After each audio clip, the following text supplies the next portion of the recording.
Alright, what is going on everybody? Casper with you guys with a brand new video, and in today's video, essentially what I'm going to be going over is what dropshipping is specifically and how you guys can get started right after this video.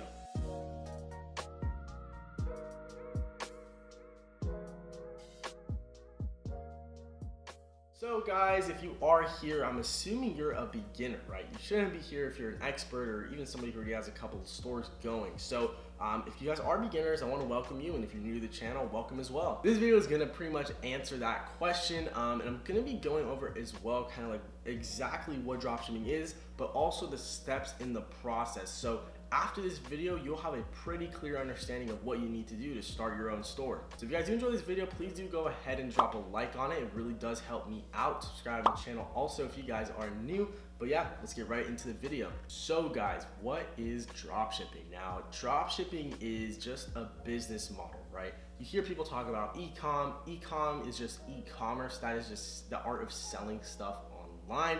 But dropshipping is a business model inside of e-commerce. So how dropshipping works is this. You find a product from a Chinese wholesaling website like AliExpress, you take this product, you create an online store for it. Now on this online store, you're gonna put this product on there, but you're not just gonna put it for anything. You're gonna mark it up by 3 to 4x of what that product costs you from that Chinese wholesale website like AliExpress. And then from there, you're gonna go ahead and run advertisements to your store, and then people who are gonna purchase that product, you take the information that they give you for their shipping address, you know, their name, whatever it is, you put it on an Excel sheet or whatever it is, you send it to the Chinese manufacturer, and then they send it from them to the customer. So you're never touching anything. You're pretty much a middleman here. And I think the actual term for this, like the classy term or whatever, is like business arbitrage or some shit like that. But that's the idea of what dropshipping is and how the whole process works. There's a lot of stuff that goes into it, right? There is like scaling and, you know, optimizing and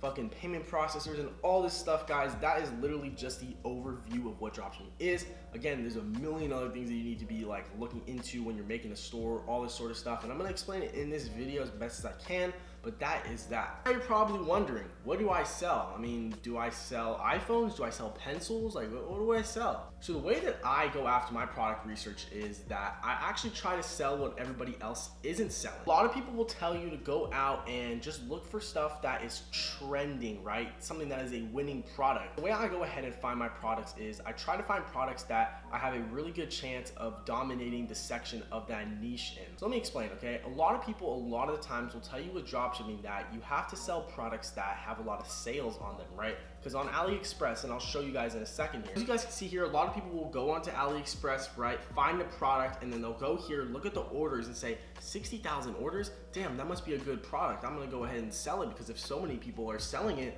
that means that it's a selling product. That means I can sell it too. So the number one thing you guys have to remember is when you're trying to find stuff to sell, go after the stuff that everybody isn't selling. Even like this, guys, if everybody is going right, you gotta go left. Guys, you do not wanna have to compete with 1,000 people. If you can compete with 1,000 people or only compete with 5 people, what are you gonna do? Like, why would you willingly try to compete with more people if you have less of a chance of that working? You can make more money trying to dominate a specific untapped niche than going after a niche that 1 million people are trying to enter. That is why I like to find stuff that is specifically not selling right now and blow it up myself, because it's the same process, it's the same way to build a store, it's the same way to advertise. The only difference is that you're not looking at, you know, if other people have had success with a product, right? You're trying to pioneer your own success with that product. And guys, honestly, I'm not in this to make $1,000 a day. I'm in this to make $20,000 a day. And the real honest truth is you're not gonna make $20,000 a day, $100,000 a day by selling the stuff everyone else is selling. That is literally picking up the crumbs of other people's success because somebody already came in and blew that product up. You're just following their footsteps. If you guys want to make serious money with e-commerce and consistent money, this is the actual way to do that. You have to find stuff that is untapped, people haven't seen before, it's new, and that nobody else is really selling. Guys, also I would recommend trying to find products that you can at least make $50 profit with your orders. Because when you have more money to work with in general, your business just will thrive.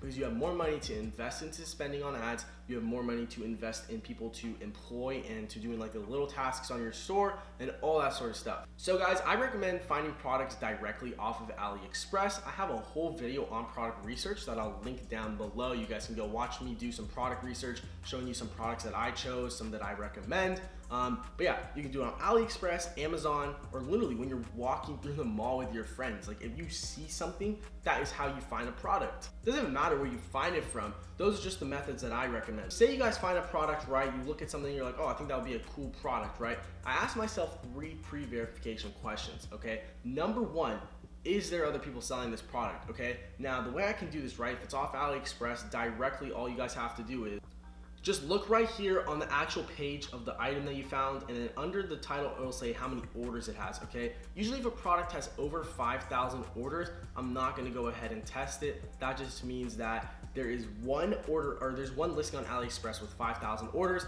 That means that there's probably 10 more listings with 10, 20, 30,000 orders, or another 6,000, 7,000. That's too much. I don't want to, again, pick up the crumbs of other people. I want to kind of create my own wave. And I found that products under 5,000 orders all have been able to create their own wave way more successfully. So that's the number 1 thing, guys. The second thing that you guys are going to want to go ahead and do is make sure that the quality of the product is good, okay? That means that essentially looking at the reviews, okay? So look at the reviews under the listing of the product. Make sure this 5-star reviews is at least 80%. If anything is under 80%, I'm not gonna do the product, okay? Make sure that the product you guys are sending out are quality. The thing that could happen is if you send the customer the item and say it actually is broken, because most of the time these Chinese factories, they don't take care of the orders there, right? They just throw them around and shit because they have so many coming every day. So you want to make sure that the supplier makes a quality product, make sure that it won't break. So when the customer actually receives the product, they're satisfied, right? And if Facebook asks them to leave a review later on, then they'll leave a good review. So that's number 2, make sure that it has good reviews. And then number 3, can this product be marked up 3x the price and still be sold to the masses? So what I mean by this is this. So say you guys find a phone case, right? And the phone case on AliExpress is 20 bucks. Can you logically mark that product up to $60 and still make a profit?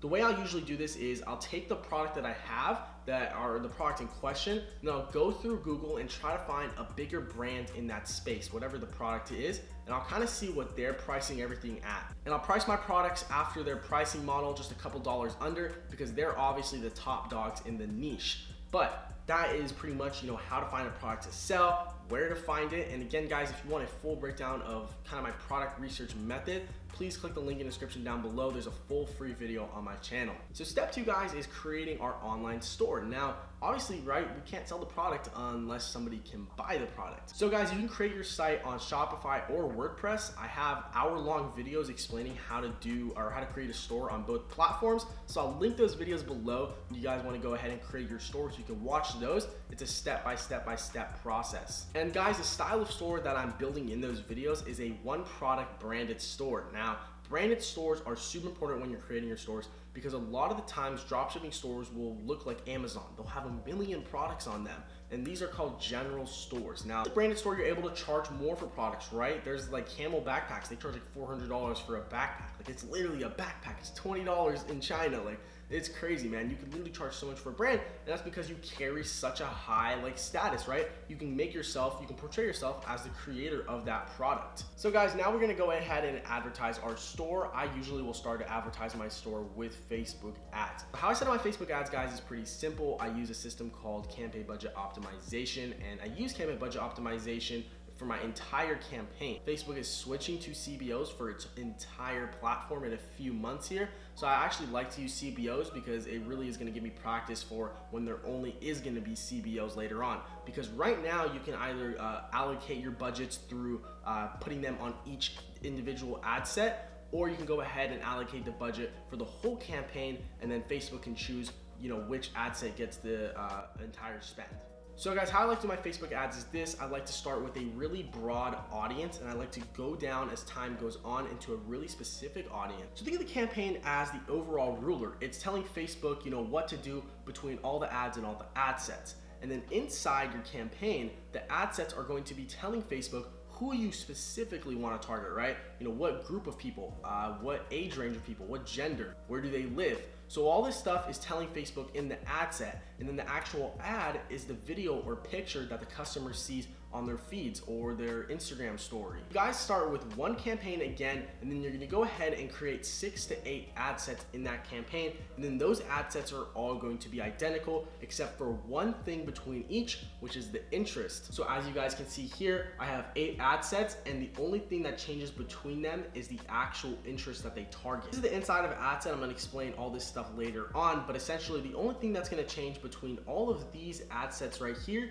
is this detail targeting, okay? So if I clicked on this other ad set right now, the targeting changes between each of them, as you can see, but everything else in the actual ad set is going to stay the same. The idea here is we want to only change one variable so we can see which variable brought which change, so then we can go from that really broad audience to start narrowing down into our preferred targeted audience. So guys, each ad set is also going to have 6 ads under that ad set. Now, the 6 ads are going to be different from each other, right, between that group. But the same group of 6 ads is used for each ad set. So guys, again, I'm making that CBO campaign at $100 a day. My ad sets are set up by worldwide targeting, excluding these countries right here. And the reason that I'm excluding those countries is not because I hate those countries. Those countries are what we refer to as third world countries. They usually aren't purchasing products, so we're just gonna go ahead and exclude them because we don't want bad traffic on our ads, especially since we're targeting worldwide. So after that, we're gonna go into the age bracket, which we're just gonna leave at the default of 18 to 65. We're gonna go ahead and target all genders. We're gonna go ahead and turn this off, which is the expand interest right here, this box. We're gonna uncheck that box right there. And then from there, we're gonna, remember, change that interest for the ad set, okay? So say, you're gonna go ahead here and you wanna target New York City. Make sure that your other ad sets aren't targeting New York City as well, that they're targeting, another interest related to your product. Also, right under the interest, you wanna make sure you edit your placements and you only run the ad towards Facebook newsfeed and Instagram feed. From there, guys, your ad is going to be created as a video or a picture. You could even choose a carousel if you wanted to. But what I usually would do if I was a beginner, guys, is use like an agency service, somebody who can create an actual advertisement for you, because it's going to be hard if you actually don't know how to use After Effects or Premiere or Photoshop, because then you're not going to have the editing experience to make an actual appealing and visually good ad. So what I recommend is using bands off ads. I used them in the past. They're really great, guys. I'll leave a link in the description down below. They'll make a couple videos for you for like 60 bucks, which is a really good deal. So I would go ahead and check them out. Link is in the description down below. But guys, if you're making a video, essentially it should just state the problem in the video, right? While showing the actual product in use or showcasing the product. You want to make sure that you're stating the problem in the video, you're showing the actual solutions through the video, or if it's a picture, right, show the solution that the product solves, whatever it is. But that's the main idea, okay? Show the problem, solve the problem, and then sell them. Same idea for the description as well. You want to make sure that you're going to show the problem, state the problem, solve the problem, and then sell them. Now I want to go into an example of some ad text that I would use for my ad. Say you guys were selling an electric scooter, okay? And it's saving you money on gas, and it's saving you time from commuting to and from work. I'm gonna say the problem first. I'm gonna say, how much time and gas do you waste commuting? And then from there, I'm gonna go ahead and solve the problem, right? I'm gonna introduce the problem. I'm gonna introduce the solution to it. Answer should be 0. Stop wasting time and money on gas, and use our groundbreaking electric scooter, which allows you to commute to and from work. And that's literally it, guys. After that, you can include this last line as well. Purchase our electric scooter today and save hundreds of dollars each month. That is a smart idea to use as well. You don't always have to, again, include that last line there. So a couple more tips, guys. You want to make sure that, first of all, you're sticking to the strategy. Now, what I mean by this is don't stray away. Don't just start doing something else, right? Don't go outside the strategy. The strategy is there for a reason. And if you start mixing stuff up, increasing budgets or changing ad sets in the middle of them running, you're gonna fuck things up. Remember that Facebook wants to make money. I mean, it's a business. They literally perform their income through you. So that's what you guys have to remember. You have to remember that Facebook needs its time. It's going to want to give you more money so it makes more money, which is exactly why you guys need to set standard breakpoints to turn your ads off at. And you also need to stay consistent in your ad account, okay? The problem is, guys, most people don't stay consistent. They'll go in there like once every couple of days, then they'll go ahead and like turn some stuff off, all this sort of stuff. Like, you can't do that. You gotta be in this, you gotta show up essentially, okay? It's like a job. You have to wake up every day, you gotta wake up go check on it every couple of hours, put the actual work into, managing this thing. Because if, again, you stay consistent and you follow the breakpoints that you set to make sure that your campaign is, growing and optimizing correctly, then literally you're going to make money if it's a good product. And I like to create a new ad account for each store that I create, because what I found is ads optimized directly through the ad account. And if I've used the ad account from a store that died before and I try to launch another product in it, it's just not gonna work out. Also guys, with CBOs, your campaign is still in the learning phase until it has hit 50 purchases. Now, literally it is learning, okay? That it's in the learning phase. So all the actions that you take in this ad account right now, in the campaign in general, is going to affect the learning of it. So if you're consistently turning off ads that, for example, right, cross like $40 without a purchase. So say you set a breakpoint of $40, if there's no purchase, I'm gonna turn this ad off. And you're consistently turning every ad off that passes $40 and doesn't get a purchase, Facebook is going to come into that and they're not going to give you a purchase for anything over $40. It's going to start learning that, okay, he doesn't want to get a purchase if it is over $40. So we're going to start optimizing to get it under $40. Step 4, guys, kind of explaining more of how to scale and optimize your account. Number one thing that I would do is make sure that you guys are looking at the breakdown of your ads only. So don't break down your stuff through the ad sets, but break them down through the ads section. And then also make sure that you're looking through the lifetimes perspective of the date. Don't have it on today, don't have it on yesterday, have it at the lifetime mark, because then you're able to see throughout the whole life of the campaign. So guys, my breakpoints are set up like this. This is for products that are about 50 to 200 bucks. If the product costs more, then my breakpoints will obviously increase. So if it spent $10 and it doesn't have an add to cart, then I'm gonna go ahead and turn it off. It doesn't get an initiate checkout by $25 spent, I'm gonna go ahead and turn it off. If it doesn't get a purchase by 3/4 of the price or my break even point, I'm gonna turn it off. It adds ROAS that goes under my break even ROAS, I'm gonna turn it off because I'm not profitable at that point. I'm probably like, what's BEP? What's BER? Like, what does this stuff mean? So let me explain real quick. Break even point is BEP. That is your selling price subtracted from the cost of the good for you. So say you're selling a product for 50 bucks and then your cost, or the cost for you is 25 bucks, your break even point is $25 because 50 minus 25 is 25. And then your BER, which is your break-even ROAS, is your selling price. So say $50 divided by your break-even point, which is 25, which would make my break-even ROAS 2 for that example of, for the example previously I stated, right, it would be 50 divided by 25 because my selling price is 50 bucks and then my break-even point is also 25 bucks. So now we're gonna talk about scaling your ads, right? So now you're starting to get money into the door and you wanna know what to do. So what you have to remember, guys, with Facebook is think of it as a fire, okay? And you want to make the fire grow, right? That's what scaling is. You want to grow your fire, grow your campaign. Obviously, how do you do that, right? You're going to add more wood to the fire, and that's how you got to think of scaling. Scaling is just adding more wood, adding more money to the campaign to get it to grow. But I'm not going to add more wood to the fire if the fire isn't burning, right? And that's what you guys have to remember. Make sure that there is consistent performance before you start scaling any campaign or anything in general with Facebook. You don't want to start scaling unless you see consistent performance, because again, don't add wood to a fire that isn't burning. It's not going to do anything. Facebook doesn't work by you spending more money. It works by showing, again, consistency and showing the maintenance of that ad account is kept up. How I do my scaling is I'll scale the budget of the campaign by 10% every 3 days if I see consistent performance. Consistent performance, literally just make sure that you're getting more than like 4 sales every day. If you're not getting more than 4 sales every day, 3 sales, then I wouldn't recommend scaling. Also go ahead and create a new CBO campaign if I see that performance, again,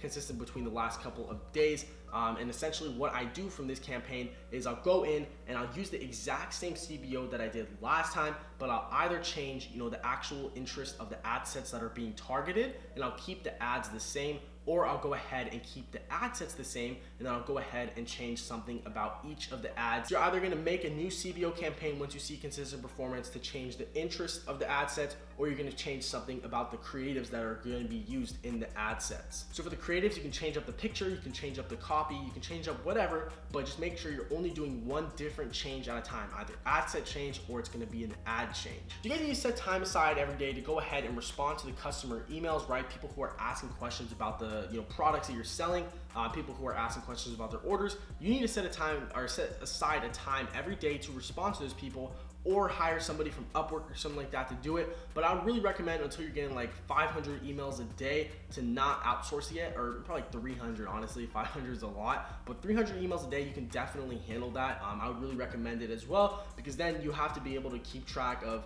you know, after that, whoever is managing your store, you want to make sure that they know how to do it, and they don't know how to do it if you don't know how to do it. Just make sure that the emails are being responded, questions through the emails, social media comments on your actual advertisement, make sure those are being checked through as well. And also, guys, make sure that you have an actual customer support email. Don't just have it at gmail.com. You can set up a professional at, you know, your domain.com email through G Suite. Do that through G Suite. It's like $5 a month.